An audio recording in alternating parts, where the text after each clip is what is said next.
He activated the large screen, and the room plunged into darkness.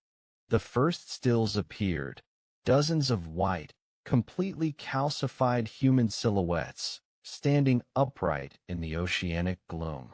File 1, Kai said. The Silent Choir. Look closely, Rhea.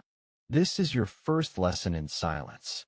The images displayed high-resolution scans of figures trapped in heavy diving exoskeletons. The suits had been breached, not by pressure, but by a crystalline growth that coated the inhabitants and everything immediately around them. They were captured mid-stride, mid-float. They looked less like corpses and more like marble statues left standing in the dark. These were members of Exploration Team Delta 5, deployed 20 years ago to map a seismic fault line. Kai explained, his voice low and clinical. They entered a deep-sea trench, and after 72 hours, communications ceased. When the recovery team went in, they found this. They were not killed by implosion nor starvation. Their vitals simply stopped. Simultaneously, Rhea leaned closer, noticing the details of the helmet glass. There were no signs of panic, no shattered visors, just an eerie stillness. What caused the calcification? Did they encounter a localized mineral plume? Kai shook his head once. Initial analysis suggested hypercalcification due to rapid biological shutdown. We later concluded that the calcification was a side effect of a conceptual frequency event, CFE. The location emitted a structured wave, a phenomenon we can best describe as non-auditory sound. He paused for emphasis. They did not hear a sound, Rhea. They encountered the concept of sound without the medium of air or water to carry it. Their cognitive processes, particularly those relating to temporal sequencing and auditory perception, were instantly overloaded. In human terms, they experienced a total failure to perceive the present moment. Their bodies froze in time, leading to the rapid biological stasis you see. So, they weren't dead, Rhea whispered, the implication chilling her. They were perpetually paused, Kai corrected. Recovery was deemed impossible. Any attempt to move them risked releasing the underlying frequency. File 1 Closure Protocol. Site sealed and designated as Containment Zone Omega P. The lesson, Rhea, some horrors don't kill you. They simply trap you in a permanent state of apprehension. Kai swept the images away, replacing them with a complex, rotating three-dimensional model. It was an object of pure, incomprehensible geometry, resembling a massive, metallic snowflake intricately laced with microscopic gears and rotating rings. It occupied a volume roughly the size of a small research vessel. File 2, The Clockwork Heart, Kai stated, moving immediately to the next briefing. Found near the Challenger Deep in 15. This object generated energy equivalent to a small fission reactor, yet it remained at a consistent temperature of 2 Kelvin, colder than the surrounding abyssal water. Rhea felt her scientific training revolt. Perpetual motion was physically impossible. Zero-point energy could be approximated, but not sustained perfectly alongside immense kinetic rotation and absolute cold. Team Gamma 9 was tasked with measuring its operational parameters, Kai continued, ignoring Rhea's widening eyes. They deployed spectrographs, gravity sensors, and high-speed motion trackers. They were scientists, Rhea. They believed that if something existed, it must be measurable. He tapped the screen near a glowing red marker. The Clockwork Heart violated every known law of thermodynamics simultaneously. When Gamma 9 tried to apply standard modeling, their equipment didn't just fail. It became corrupted. The sensors started feeding back impossible data, readings showing the object moving in reverse through time or existing in 5 dimensions, depending on the angle of observation. What happened to the team? Rhea asked, bracing herself. The crew leader, Dr. Chun, insisted on trying to calculate the object's rotational inertia. Within the hour, his entire team suffered IAV, industrial accident, level V, cognitive collapse. They were recovered, but none of them could agree on the sequence of events over the past week. They lost the ability to place themselves coherently within a linear timeline. Kai leaned back, crossing his arms. The heart wasn't actively malicious, Rhea. It was simply the truth, rendered in metal and motion. And the truth, when it contradicts the civilized structure of physics, destroys the observer. We didn't retrieve it. We couldn't. We buried it beneath 3 kilometers of smart resin engineered to absorb non-gravimetric energy signatures. The screen flashed again, showing a short, unsettling piece of video footage. It was dark, grainy, and shook violently, but the focus was on a rift, or perhaps a doorway, that seemed to simultaneously fold inward and bulge outward. It lacked distinct edges, and looking at it made Rhea feel dizzy, as if her sense of perspective was collapsing. File 3. The Geometries of Descent. Kai introduced, his voice retaining its monotone pitch, even as the images became more visually assaulting. This was a spatial anomaly encountered off the Peruvian coast 3 years ago. It wasn't organic or mechanical. It was a tear in the conventional rules of space itself. We define our reality by Euclidean geometry, Kai explained patiently. Lines are straight, parallel lines never meet, and a cube has 6 sides. This anomaly presented structures that defy this. Our team reported seeing walls meet at 5 corners, volumes that held more space inside than their external measurements allowed, and light that refused to travel in a straight line. Rhea felt a subtle pressure building behind her eyes. Just viewing the blurry video was causing dissonance. The threat here was purely perceptual, Kai noted. The human mind relies on spatial consistency to function. When exposed to dissenting geometries, the mind struggles to reconcile the input. Our agents suffered acute, immediate perceptual breakdown. They started seeing 3-dimensional objects flatten into 2 dimensions, and experienced moments where the floor seemed to stretch infinitely away from them. Kai terminated the video immediately. The return to the dark, featureless screen was a relief. The mission was containment, but the anomaly was physically anchored. We couldn't seal it conventionally. Instead, we developed a system of non-conventional sonic weaponry, low-frequency bursts designed to scramble localized perception fields. The area is now cloaked by acoustic noise, rendering the geometry invisible to human instruments and, hopefully, whatever created it. The screen remained black, indicating the final and most recent file. File 4, the Pale Scribe, Kai said. This file is different. It involved no physical artifact, no spatial anomaly. This was a data event. 2 months ago, a deep-sea thermal vent array, set up to monitor tectonic activity, transmitted a structured, non-linguistic data burst. It wasn't encrypted. It was simply written in a syntax that predates human logic. Our signal analysts determined the carrier wave was impossibly complex, a message transmitted using conceptual density rather than conventional binary code. Rhea swallowed hard. What did the message say? We don't know, Kai admitted, the only hint of failure in his voice so far. We never decoded it. But exposure to the unfiltered carrier wave, not the data itself, but the medium through which it traveled, caused a catastrophic psychological failure among the decryption specialists. He sighed, a mechanical, tired sound. The linguists suffered what we term compulsive cognitive deconstruction. They suddenly viewed language, communication, and human knowledge as a biological flaw.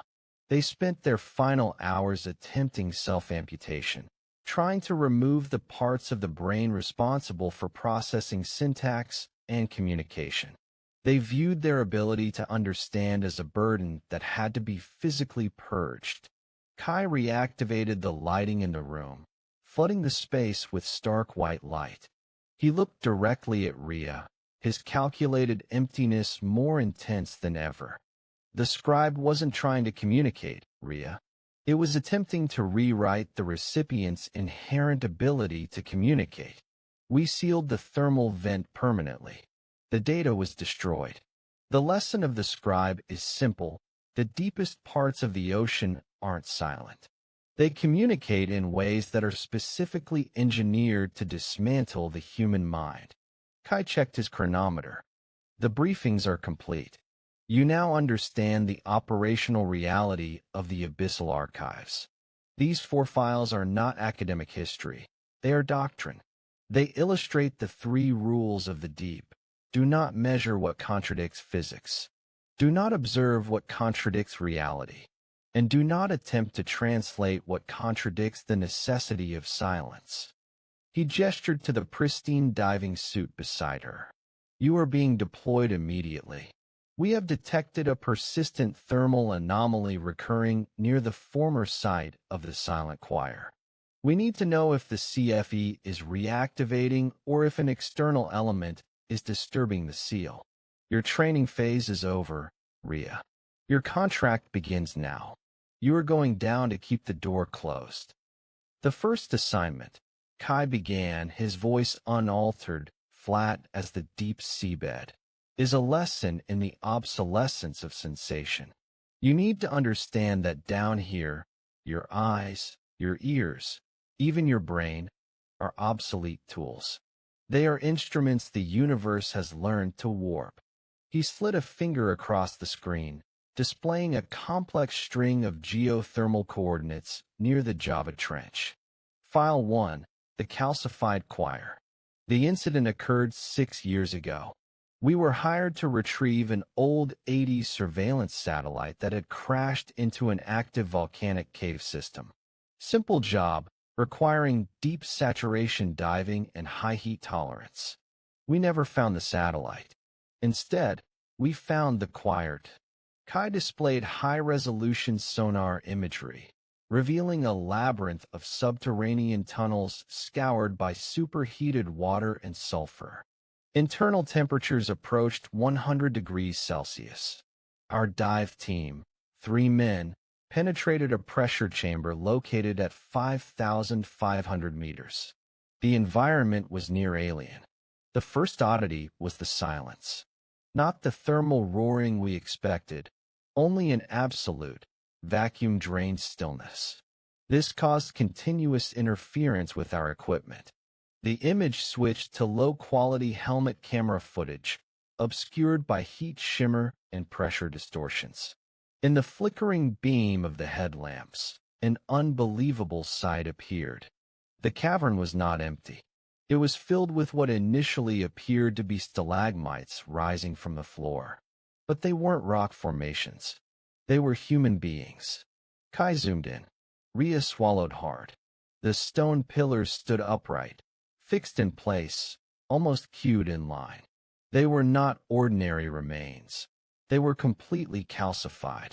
The bodies were encased in a thick, rock-hard layer of calcium carbonate, yet they retained the grotesque fidelity of the human form. This was not slow fossilization. This was acute, instantaneous calcification, Kai explained with the boredom of a forensic pathologist. Analysis indicated calcium formation in under 20 minutes. They were essentially turned to limestone statues where they stood. What cemented the absolute horror was not their physical state, but their posture. Look at the faces, Kai commanded. The image zoomed on a single calcified individual. Though the features were distorted by the rocky shell, the evidence was clear. Every subject had their mouths stretched wide open, throats taut. Their jaws were pulled to an unnatural angle. They did not die peacefully. They were frozen mid-action. Kai paused, letting Rhea draw the inference. They were singing, Rhea, or they were screaming. An eternal chorus, flash frozen by calcium 3 miles under the water. Horror radiated through the low-light footage as the dive team approached, illuminating the scores of silent limestone figures. Our divers reported hearing nothing at all. This depth, with hot water and pressure, should generate tons of mechanical noise.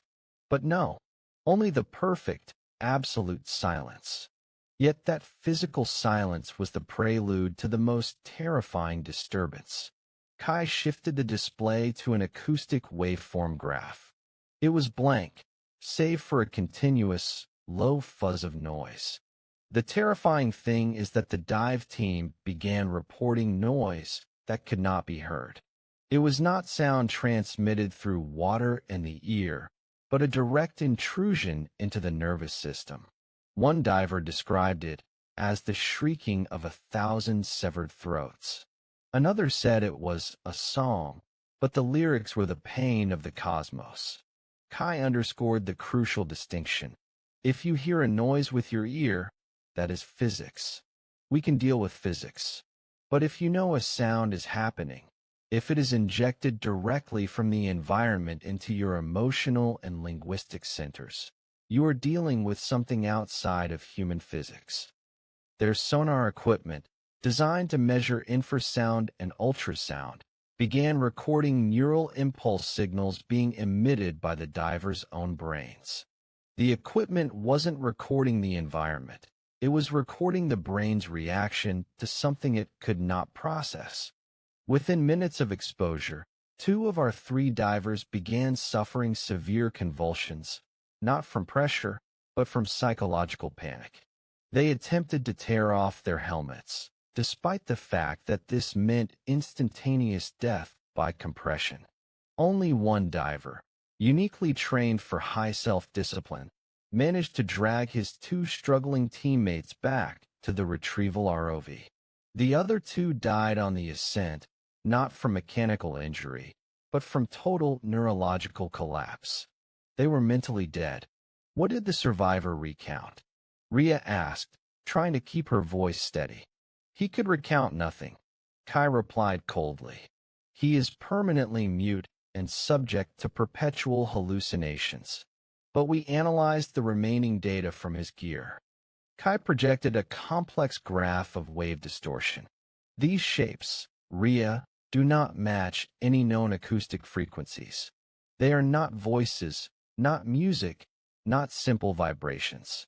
They are pure mathematical structures translated into neurological impulses.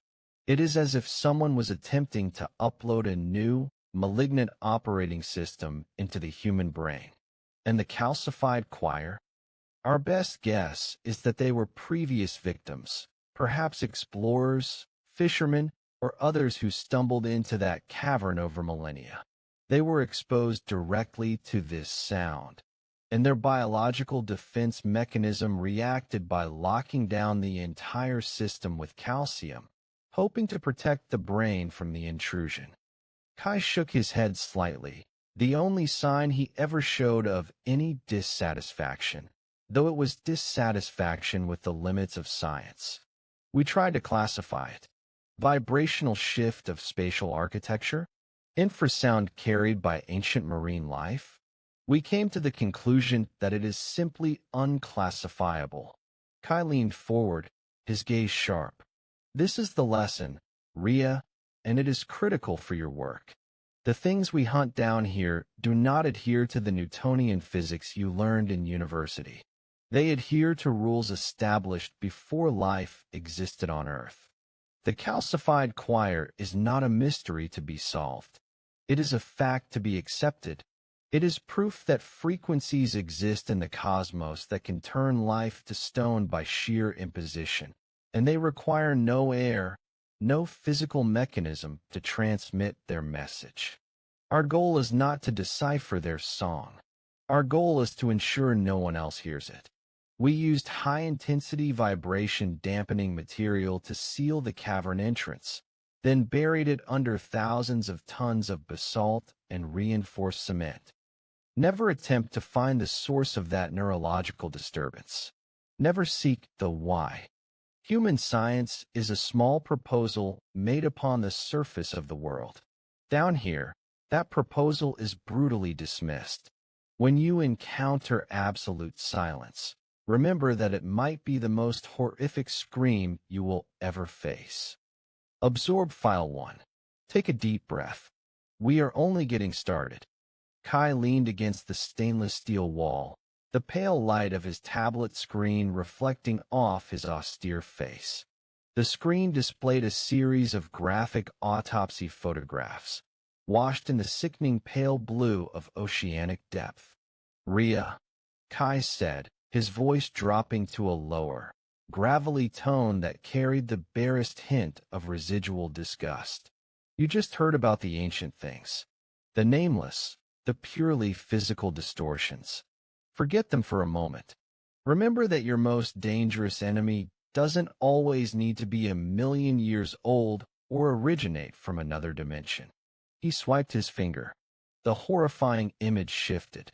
Welcome to File 2, the Chimera Experiment.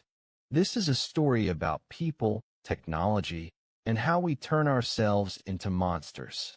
The object retrieved from the Black Trench, an infamous deep-sea zone known as a nexus for illegal biological laboratories and the biotech black market, was initially reported as the body of a missing agent. However, when the Archives retrieval team brought it to the surface and began the identification process, they uncovered a truth far more gruesome than a simple death. The object was partially frozen and torn apart by pressure, but those injuries were not the cause of death, Kai explained, focusing on a close-up photograph of the lower torso. It wasn't a man who was killed. It was a composite, a living biological weapon, constructed from at least 3 different individuals. Rhea, despite her preparation for horror, felt her stomach clench. She stared at the image. The body possessed an extraordinary, almost impossible muscular structure, yet fine, deliberate suture lines ran along the major joints, the shoulders, the hips, and down the spine. We analyzed the genetics. The primary torso, including the chest cavity and head, belonged to a 30-year-old male, identified as a missing Special Forces veteran from 4 years prior. The arms and shoulders belonged to an entirely different woman, exhibiting unusual muscle density, inconsistent with any known athletic records. Most disturbing were the legs. The lower legs, from the knee down, were those of an older man, showing signs of severe joint degeneration, but heavily reinforced with mechanical components driven deep into the marrow. Kai emphasized, we are not talking about standard transplantation. We are talking about severing, accelerated tissue regeneration, and suturing using biothreads and black market stem cell technology to force these disparate pieces to accept one another. It was like a vehicle assembled from unrelated components, intended only for a single purpose, to run fast and violently for a very short duration. The true horror of the Chimera file lay not in the fact that the body was fragmented, but in the precision of the individual who performed the work. Archives researchers described it as an exhibition of medical talent gone perverse, something that could only be created by a genius surgeon obsessed with transcending the physical limits of humanity. The person responsible spent incredible time and resources ensuring the joins were not only secure, but capable of high-level functional neural conductivity, Kai elaborated. The grafted woman's arms were optimized for maximum crushing strength and reaction speed. Conversely, the older man's legs were chosen for resilience and immense load-bearing capacity, thanks to the reinforcing mechanical elements. Despite the original tissue age, Rhea asked, her voice strained. What was the purpose? Why go through such a complex and disgusting process instead of just using standard cybernetic or biological augmentation? Because, Rhea, it is a statement. It is perversion, cloaked in the guise of science. A machine monster can be neutralized. A composite made of true human tissue instills primal fear. And more importantly, it obfuscates the technological origin. Kai replied, his eyes sharp. He pointed to a close-up detail on the screen, a deep tear in the arm. We found immune cells running rampant even in death. This thing fought itself from the moment it was created. It was not built for longevity. It was built to execute a single assassination or infiltration mission and then self-destruct. Deeper analysis showed the entity had been continuously infused with a cocktail of heavy painkillers and neurostimulants. It felt almost no pain, yet its senses and mind were pushed to the absolute extreme. It was a tortured creature, engineered to be incapable of collapse until its task was completed. Imagine the sensation for the person. Consciousness hijacked, assembled from multiple other souls, forced into violence while its own components rejected each other every single second. Kai said, not with sympathy, but with an acknowledgement of the design's brutal efficiency. The Chimera experiment became one of the most closed-off files in the Abyssal Archives, not because of supernatural elements, but because it exposed the sheer decay of human ethics when left unchecked. The archives didn't just retrieve the body. They had to eliminate all evidence of the lab that created it, all tissue samples and genetic traces, to ensure this technology never leaked. This is what you need to learn from File 2, Kai concluded, turning off the autopsy images and replacing them with a stark geopolitical map. Down in these depths, there is no international law. We are outside the reach of the UN, outside the reach of The Hague. Your most dangerous enemy is not the abyssal creature that hunts purely by instinct. Your most dangerous enemy is human depravity when furnished with technology and stripped of moral limits. When you encounter a human, you must prepare for a level of calculated brutality and creative disgust that even cosmic entities might not imagine. He looked directly at Rhea. You fear the calcite chorus because it challenges your understanding of sound and physics. But you should fear the chimera because it challenges your understanding of humanity. Kai explained that the people behind the Chimera experiment were not fictional mad scientists, but black market biotech providers working for private military corporations and radical organizations. They saw human beings as a resource to be disassembled and repurposed. Our job down here, Rhea, is not just to keep the cosmic doors closed. It is also to keep the door shut on the truth about mankind's corruption. The surface world does not need to know that people are building these inhumane weapons out of their own kind. So, when you dive, always check your opponent. If you see something biologically perfect, yet morally wrong, it is not natural. It is a product, and you need to treat it like hazardous waste. Kai closed the tablet. The thick silence returned to the training room. That's File 2. Brutal, clinical, and entirely man-made. And it is only the beginning of what we have to hide, he said. Now, let's move on to a different kind of horror, the dissolution of perception. If the Chimera showed us the limits of what people will do to the body, then File 3 shows us what reality itself can do to the mind, Kai stated, the projection shifting to an image that wasn't a photograph, but a highly complex, vibrating geometric diagram overlaid with nonsensical text that seemed to move when she focused on it. We call it the Chronos glitch, or colloquially, the skip time. Forget depth, forget pressure, forget creatures. This file concerns the true danger of the deep, the erosion of linear experience.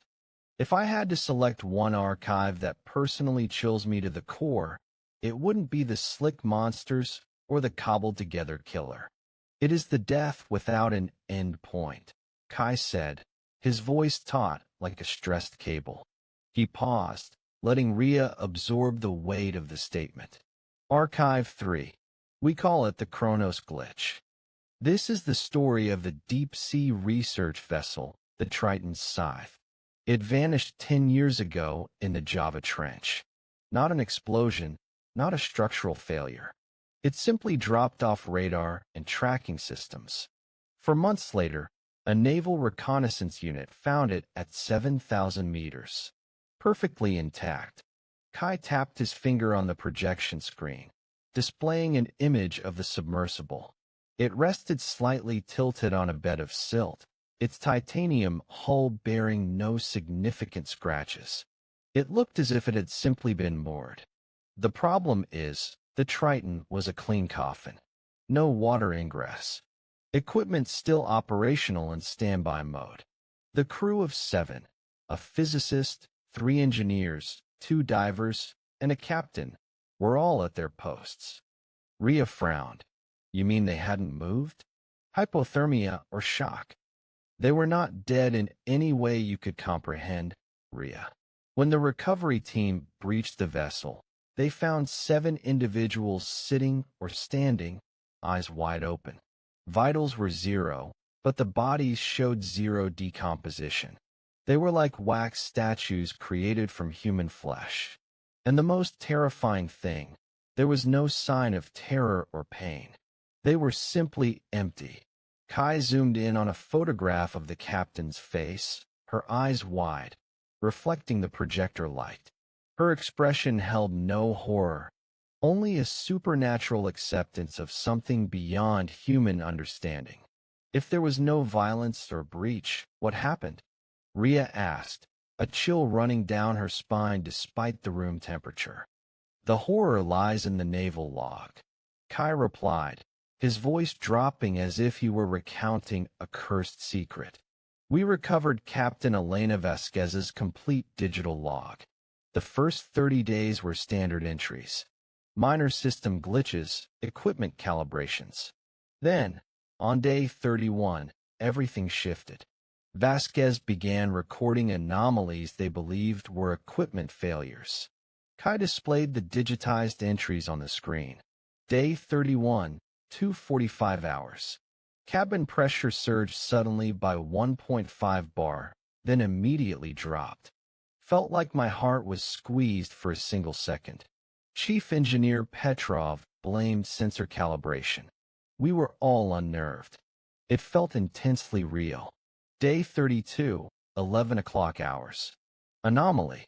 The consulting physicist, Dr. On, swore he saw himself in the lab at 2:45 this morning. He described the choking sensation. We reviewed the tapes. No one was there. Kai paused. This is where the repetition begins. But it wasn't a standard visual hallucination. It was a disruption in the mechanics of reality. He continued with the log entries, his voice taking on a monotonous quality, mimicking the captain's slow-building dread. Day 34, midnight hours. I write this in overwhelming fear. We just lived through the previous 73 hours again. Not memory, but reenactment. At 2:45, I felt the squeeze, and Petrov swore he heard the hull snap, exactly as he reported on the night of day 31. The physical clocks haven't changed, but for us, time has rewound. Day 35, 2:45 hours. It happened. The third time. Petrov screamed as he knew exactly when and where the system failure would occur. We are stuck in a damned loop. Not the vessel, but our minds. We are being forced to relive 3 terrifying days with no escape. The horror culminated when Vasquez described the inevitable event, their own demise. It took us tremendous effort to piece together what Vasquez and the crew experienced, Kai explained. It appears the vessel did suffer a critical structural failure at extreme depth, but it wasn't instantaneous. It was enough damage to cause demise, but then the Chronos anomaly intervened. The anomaly didn't kill them. It froze time at the point of failure, then began running the 73-hour cycle again. And each time the cycle ended, they experienced the process of the submarine failing and their own agonizing death. Imagine this, Rhea, Kai murmured. You know precisely when you will die. You know the feeling of the pressure crushing the hull. You hear the metal groan. You feel the icy water ingress. You experience all the physical horrors of death, only to wake up and know you have to experience it again in 73 hours. Vasquez's final entries were no longer logs. They were desperate pleas. Day, no longer a day. Time, no longer time. The 12th time. Or is it the 13th? I have lost count. We have stopped trying to change anything. There is no escape. Every action we take is predetermined. I see on weeping in the corner, waiting for the snap. Petrov smiled this time. I think he is gone. All I can do is wait for the moment the water rushes in, the moment the light sinks into the abyss, the moment I know I will be allowed to live again, only to wait for the next death. When the recovery team found them, they were locked in that state. They were not standard corpses. They were trapped ghosts, their minds annihilated by the absolute realization that the future did not exist. Only the eternal recurrence of the worst possible past. The mandate of the Abyssal Archives is not to save them. Kai continued, his voice laced with disdain for such heroic notions. Our mission is to ensure no one else finds this information, and more importantly, no one tries to learn how it works. Kai stood up and walked slowly toward Rhea, his gaze sharp and unwavering. This is the lesson of the Chronos glitch, Rhea. Human science is built on the stability of time. We believe the past is fixed and the future is flexible. But at these depths, there are forces, artifacts, and concepts older than language, where time is merely a convenient illusion. If you attempt to apply physical logic or find cause and effect for this phenomenon, you will destroy yourself. It is a crack in the model of reality. Trying to look through that crack will cause your mind to be sucked in. They died not because the submarine failed, but because they understood the meaninglessness of time.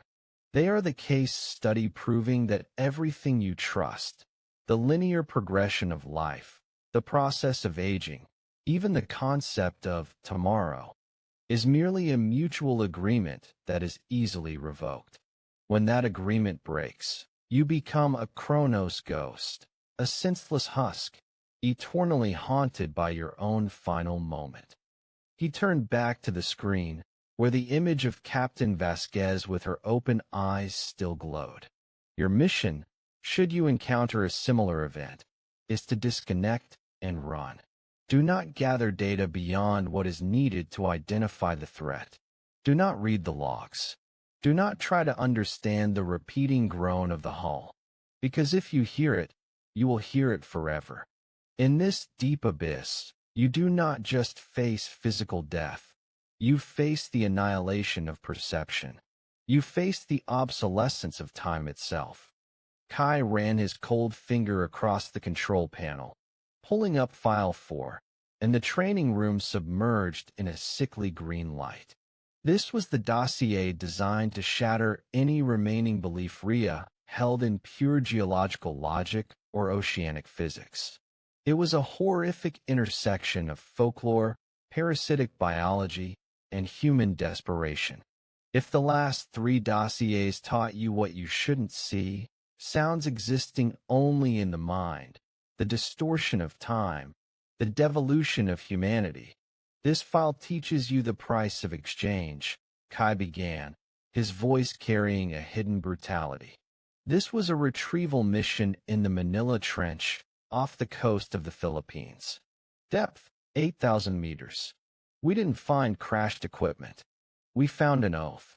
The screen displayed a low-temperature, deep blue thermal image where a large, heavy object lay tilted in the sediment. It was an antique anchor, made of crudely forged iron, perhaps centuries old. The shocking element was not the anchor itself, but the thing fastened tightly to it with thick, corroded chains. The body, Kai said, emphasizing each syllable. A woman, not a diving operative or a scientist. She wore simple clothing, perhaps a long dress. Chained, locked dead onto the anchor, as if she were the ultimate sacrifice for the seabed. Rhea took a sharp breath, trying to process the visual absurdity. Who could do this and why?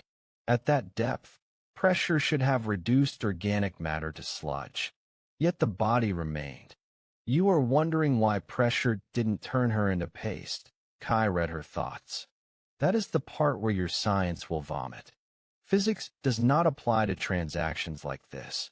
The organism did it. Kai zoomed in on the image. The woman's corpse was not entirely a corpse. It had been assimilated. Her body was covered in a lattice of glowing, blue-green marine life. Not seaweed or coral, but an unidentified, almost semi-solid symbiont. We provisionally named it Luminose ancora. It's a type of deep-sea fungus or crustacean, but its cellular structure resembles ancient archaea, Kai explained. Essentially, this organism used the host as a biological anchor. It didn't consume her, it preserved her. The destructive pressure was counteracted by networks of calcium and protein that had replaced her skin, bones, and cartilage. The description grew more detailed, and thus more terrible. The woman's face retained an expression, not of pain, but of utter blankness, her eyes wide open. And all over her body, the light from the symbiont emanated, forming an eerie lighthouse at absolute depth. The horror is the symbiosis, Kai continued. The organism subsisted on the host by making the host part of its environment. It used this woman as a stable platform to anchor itself to the abyss. She turned into a glowing biological buoy. And that light is not merely random bioluminescence. Kai turned to Rhea, his sharp eyes piercing through her. The local fishermen, those who live near the Philippine Trench, have a legend about something they call Mata in Demonio esse Dagat, the eye of the sea devil. An entity that promises wealth or power in return for absolute service. The mission files of the Abyssal Archives usually avoided spiritual elements or folklore. Kai mentioning it was a warning sign. When you are at 8,000 meters, there is no difference between legend and fact. Legend is merely a crude attempt by the human mind to explain the inexplicable. This woman was not a random victim thrown overboard. She entered into a transaction. She was blessed by the Luminose ancora. Kai pointed to a neat incision on the body's wrist, where the symbiont was densest. She did not die from drowning or pressure. She died from the complete reception of the organism into her body. In exchange for the gift she desired, money, power, perhaps immortality, she received permanent existence, chained, glowing, and confined in absolute silence. This was the dossier's final lesson. What humanity craves can be turned into eternal punishment by the entities residing in these depths. Humans seek benefit, the abyss seeks subjugation. Kai straightened up, his demeanor shifting from instructor to executioner. The four horrific dossiers, the singing in the head, the Chimera experiment, the Chronos time loop, and the anchor's oath, had done their work. Rhea was now loaded with knowledge the human mind was not meant to carry. The mission of the Abyssal Archives is not exploration. It is containment, Kai growled. We are not heroes, Rhea. We are maintenance workers. We are paid to retrieve records. We are paid to patch up tears in reality. And most importantly, we are paid to forget. He stepped closer to Rhea, his gaze almost physical. We talked about the non-disclosure agreement. You signed it. But the physical NDA is just a shell. You must achieve absolute silence within your mind. Listen to me, Rhea. You will see things that challenge not only science, but the very nature of life, death, and time. If you try to analyze, try to explain, try to understand what you see, you will end up like the Chronos crew, stuck in your meaningless comprehension. You will end up like the chained girl, turned into a biological anchor just because you desired something. Absolute silence, as defined by Kai, was not legal silence, but sensory numbness. When you are down there, you must turn off the capacity for questioning. You do not ask why someone is screaming inside limestone. You do not ask who assembled the Chimera corpse. You only ask, what do I need to bring back? You are a collector of information. Nothing more. Your survival depends not on your suit or your oxygen supply. It depends on whether you can lock these 4 stories in a sealed room in your mind. You must believe they cease to exist the moment you step out of their sphere of influence. You must return and behave as if cosmic horror is merely an insured professional risk, as if the NDA turns everything into tedious paperwork. Kai placed a hand on Rhea's shoulder, his grip powerful and unforgiving. If you bring that knowledge back to the surface, you become a security problem. And the Abyssal Archives is very good at eliminating security problems. We don't just close the door to the abyss. We bury the ones who are too curious. Abruptly, the lights in the room snapped off. Only the dim, red emergency light from the control panel remained. A piercing sound cut through the air, the blaring alarm of a newly activated mission. Kai did not remove his hand from Rhea's shoulder. Training is over. The abyss never waits. He turned back to the screen, the indicators flickering wildly. We have an anomaly. A private research sub, the Triton's Folly, has entered a restricted zone in the Java Trench. They are broadcasting a distress signal. It's not a radio signal, Rhea. It's an ancient form of electromagnetic disturbance we haven't seen before. Kai's eyes were a mixture of exhaustion and brutal professionalism. They are opening a door. We need to close it. You need to go now. He removed his hand, pointing to a high-tech diving locker in the corner of the room. Get your suit. And forget everything I just said. You know nothing. You are merely a commercial diver hired to retrieve faulty electronics. Absolute silence, Rhea. Start now. The alarm continued to scream, propelling Rhea from cold theory into the lethal reality of the deep.